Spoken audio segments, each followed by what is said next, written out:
So if you've ever logged into Twitter and you just stare at the feed, constantly refreshing, dropping new information all the time, and you think, how on earth am I supposed to find what I'm looking for? That's where Twitter lists come into play.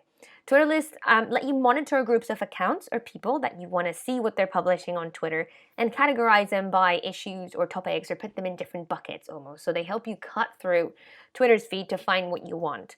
The other cool feature about Twitter lists is that they let you see someone's content, what they're tweeting about, without having to follow them.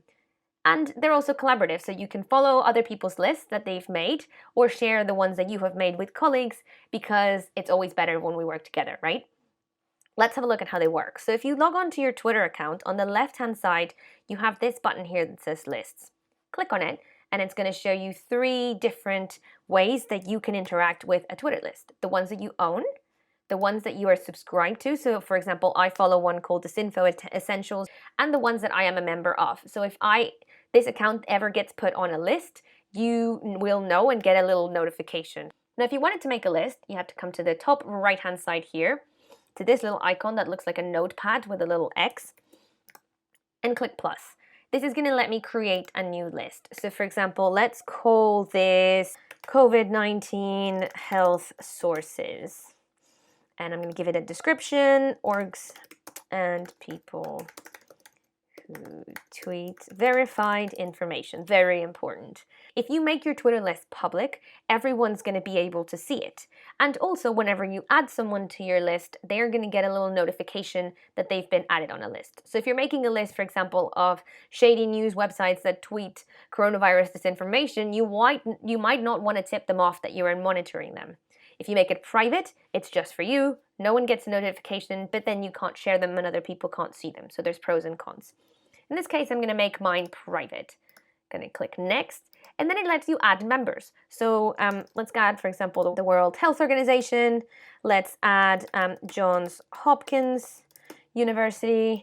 Let's add the CDC from the US, the NHS, the National Health Service in the UK, and the Red Cross, because they're doing some really good work around coronavirus as well. Let's add the UK one because that's where I live.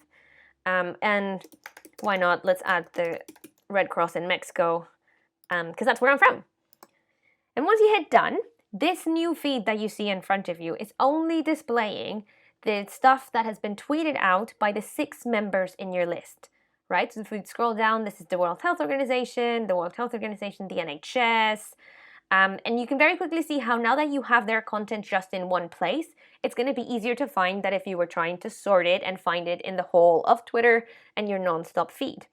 And I also didn't have to follow any of these accounts. They're just being put in a bucket for me to look at. Now, if I change my mind and I want to edit it, very simple, go back here to edit, add people, or even delete the list if I want to do it, make it public if I'm ready to give it out to the world.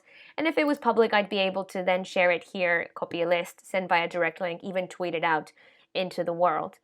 Now, there's other ways of adding people onto Twitter lists. So for example, if I were to go to the World Health Organization's profile just on Twitter, next to the follow button on the left, there are these 3 little dots. And if I click on them, it's going to display an extra menu that says add or remove from lists.